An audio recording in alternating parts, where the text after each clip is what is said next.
Meu nome é Maurício Matos Uchoa, sou coordenador do curso de enfermagem, enfermeira assistencial, supervisor de uma unidade de pronto atendimento. No universo da docência, pude me especializar e mestrar no universo da saúde pública. E o nosso objetivo principal nesse mês vai ser falar sobre os acidentes de trabalho, mais especificamente voltados aos acidentes de trabalho no universo da saúde. Antes de mais nada, precisamos entender que existe um programa chamado de PGRSS. Esse programa, em outras palavras, significa Programa de Gerenciamento de Resíduos dos Serviços de Saúde. Em parceria com esse programa, existe exatamente a Agência Nacional de Vigilância Sanitária e o Conselho Nacional do Meio Ambiente. Em 2004, a Agência Nacional de Vigilância Sanitária, na RDC, na Resolução da Diretoria Colegiada de 2004, assim como o Conselho Nacional do Meio Ambiente, na Resolução da Diretoria Colegiada de número 358, necessitou, juntamente com as instituições de saúde, traçar diretrizes. E essas diretrizes, elas são fundamentais porque a gente não determina apenas os critérios da segregação à disposição final dos equipamentos pérfuros cortantes e ou infectantes, mas também desenvolver a consciência social que todos os profissionais de saúde precisam ter, seja ele no aumento dos custos intra-hospitalares, intra-setores de saúde ou os possíveis impactos ambientais, ressaltando e reforçando a importância do uso dos equipamentos de proteção individual, EPIs, assim como os cuidados no manejo desses materiais infecto-contagiosos e também perfurantes e ou cortantes. Então, quando a gente determina e falar sobre a redução desses índices de acidentes de trabalho, temos que ter muito cuidado, porque a relação do profissional com esses artigos relaciona-o diretamente a riscos iminentes à sua profissão.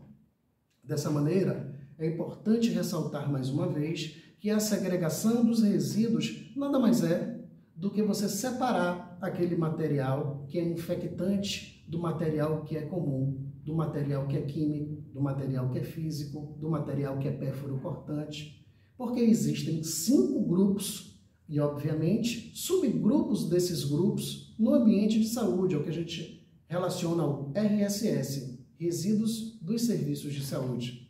O grupo A é o grupo dos infectantes, o grupo B dos químicos, o C dos radioativos, o D comum e o E dos pérfuros cortantes. Não é porque existem resíduos que são originados no ambiente de saúde que necessariamente todos são contaminados.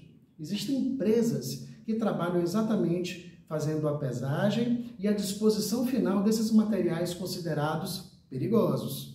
E as instituições de saúde, elas pagam por quilo exatamente esses resíduos que precisam ser da forma certa incinerados, não impactando o meio ambiente e outras empresas que trabalham com os lixos considerados como comuns. É importante ressaltar também no que tange a relação do uso dos adornos, evitar o uso de brincos abaixo do lobo da orelha, correntes, anéis, pulseiras, tudo que possam contaminar o paciente ou trazer essa infecção para o profissional de saúde. Então, o não uso de adornos também é um fator fundamental, principalmente diante da diversidade que nós vivemos hoje. Então, antes de mais nada, é mais importante ainda em compreendermos que aproximadamente 90% dos acidentes de trabalho são com materiais pérfuros cortantes. E aí a gente pode relacionar a falta de técnica no manejo, a falta de dispositivos de trava de segurança, as altas jornadas de trabalho, o cansaço e o não entendimento que esse profissional precisa ter exatamente naquilo que ele segrega, naquilo que ele origina no seu meio de saúde, na sua atividade laboral, no seu dia a dia. Então, qual é o primeiro passo? Segregar. O que é segregar? É separar. Essa separação ela é fundamental porque você entende que no momento que você origina um artigo, você precisa separar um lixo infectante de um lixo perfuro cortante, de um lixo comum. O que seria acondicionamento? É o momento onde você simplesmente acondiciona os respectivos lixos nos seus ambientes adequados. O que seria exatamente um transporte interno? Seria um momento onde o auxiliar de higienização, em horários específicos, iria realizar esse translado dentro da instituição. O que seria um acondicionamento temporário? É um momento exatamente onde esses lixos temporariamente serão acondicionados, devidamente identificados, para que exista aí sim uma nova, caso a instituição tenha, uma nova abertura desses resíduos para que ali você realmente detecte o que é comum, o que é pérfuro cortante, o que são resíduos infectantes.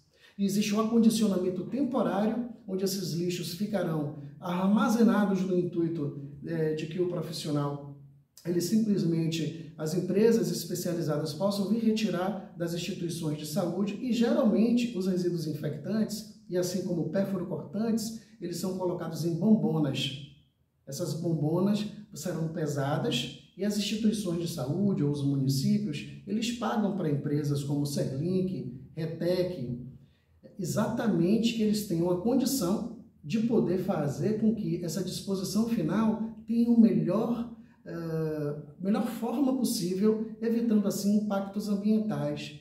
Porque no momento que um profissional coloca um lixo infectante no lixo comum, ele faz com que esse lixo possa estar em locais como, por exemplo, lixões a céu aberto, e famílias que ali permeiam em busca de alimentos e vestimentas se deparem com materiais perfuricortantes. Vamos refletir um pouquinho? Pensa aí, quantas seringas e agulhas geralmente a gente vê em nossas praias? Aquelas seringas e aquelas agulhas deveriam estar ali? Esse foi um dos principais processos de inquietude ao fazer com que eu me direcionasse realmente a realizar minha dissertação falando sobre o Programa de Gerenciamento de Resíduos de Serviços de Saúde.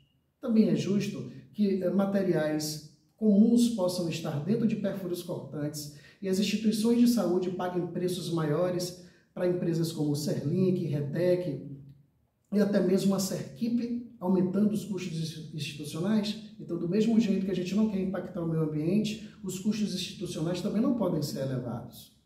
O uso dos equipamentos de proteção individual é um outro fator fundamental a fim de evitar esses riscos de acidente de trabalho. O uso do gorro, do óculos, da máscara, do jaleco, do avental, tá? dos sapatos devidamente fechados, das luvas, dos óculos de proteção, caso você já faça uso de óculos de grau. Todos esses equipamentos são fundamentais. Às vezes, na hora de uma punção venosa, o sangue esguicha, acaba caindo numa mucosa. No momento de preparar um fármaco, às vezes ele é muito irritante, muito vesicante, acaba caindo na mão e desenvolve ali pruridos, muitas vezes até infecciona. E essas infecções vão levar o alto índice de turnover na instituição, né? O alto índice de absenteísmo institucional também por faltas desses profissionais que se acidentaram no seu ambiente de trabalho. Então, tudo que nós estamos nos relacionando precisa ter com muito critério, muito cuidado, o entendimento que esse profissional ele precisa ter diante daquilo que ele exerce. Não é apenas chegar e tecnicamente mostrar o que sabe, é ter a consciência também daquilo que ele maneja. Então, observem que todas essas relações, elas são muito importantes, porque uma afirmação de 80% a 95% de altos índices de acidentes por materiais pérfuros cortantes, todos nós sabemos que existe um recipiente adequado para o acondicionamento desses materiais pérfuros cortantes e que muitas vezes acidentam-se em função do que eu já disse anteriormente, de não conhecer o manejo adequado daquele material, daquele mate-médio dos materiais e medicamentos. Isso interfere diretamente na condição que o paciente muitas vezes tem, porque ele realiza muitas vezes uma punção venosa e acaba se acidentando com esse material. E a gente pode relacionar a hepatite B, pode relacionar a hepatite C, a outros vírus também, que obviamente vai fazer com que o profissional tenha que abrir um POP e a partir daí ele precise tomar medicamentos, se afastar inclusive. Obviamente, isso interfere diretamente na sua condição psicológica, inclusive, de poder imaginar que naquele momento ele possa ou pode ter adquirido um tipo de patógeno específico. Tá? e cada vez mais precisamos ter cuidado nessa relação. Então, o manejo inadequado, o descarte dos resíduos de serviços de saúde e a falta dos dispositivos de segurança, a não consciência desses descartes, pode gerar, sem dúvida nenhuma, para o profissional de saúde, um risco à sua ergonomia, um risco à sua saúde e também um risco ao cliente, né, ao paciente ao qual ele está assistindo. Muito obrigado.